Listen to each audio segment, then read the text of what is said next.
Jeudi 19 août 2021, c'est toujours un plaisir de vous retrouver d'ailleurs. Bienvenue dans votre flash d'information sur malikunafoni.net.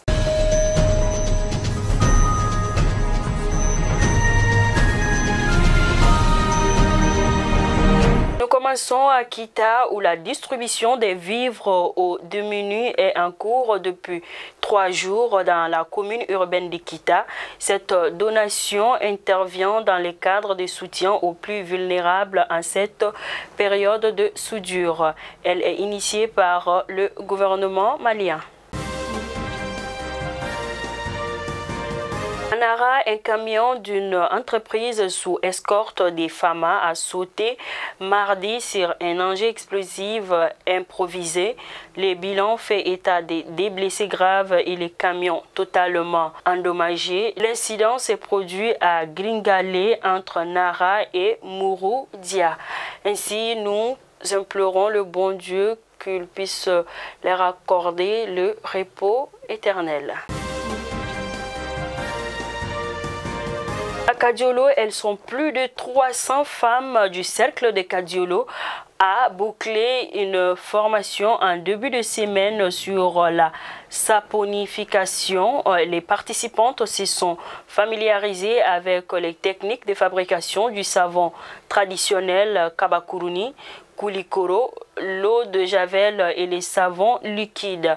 Selon les organisateurs, elle entre dans le cadre de l'autonomisation des femmes.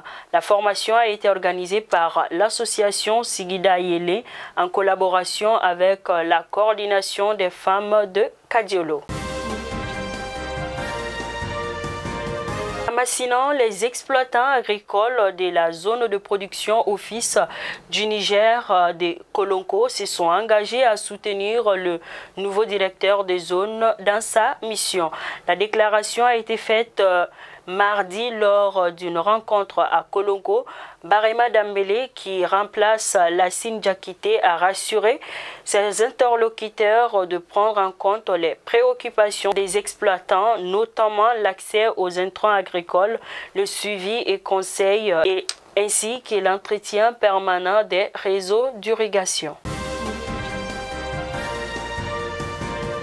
À présent, les actualités hors de nos frontières. En Libye, depuis des années, des milliers d'Africains sont emprisonnés dans des centres de rétention où ils subissent toutes sortes d'exactions. Parmi eux figurent de nombreux migrants syriens qui avaient choisi de devenir mercenaires pour pouvoir passer en Europe. Au Niger, la multiplication des attaques des groupes djihadistes dans le nord du pays touche durement le secteur agricole alors que la saison des semis bat en plein. Les agriculteurs ont de plus en plus de difficultés pour accéder à leurs champs. Ainsi, les éleveurs de bétail se retrouvent eux aussi bloqués dans le sud et ratent finalement la période de transhumance.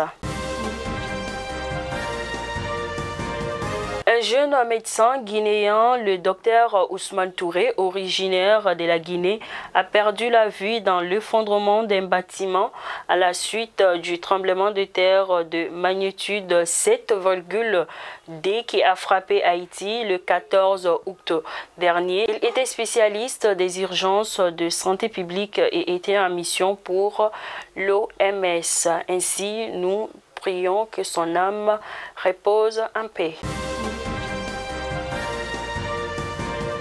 Enfin, pour terminer, au Tchad, le préfet de Our, une localité de l'extrême nord du pays, s'est fait agresser à son domicile par un militaire hier, mercredi 18 août 2021. La tension montait entre les deux autorités depuis plusieurs jours autour d'une histoire de saisie des véhicules soupçonnés de faire partie d'un trafic de voitures volées.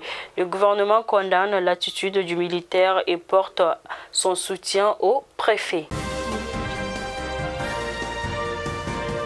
Fidèles téléspectateurs de malikonafoni.net, c'est tout pour votre flash d'information. Je vous donne rendez-vous pour un autre numéro. Bien de choses à vous et bonne journée.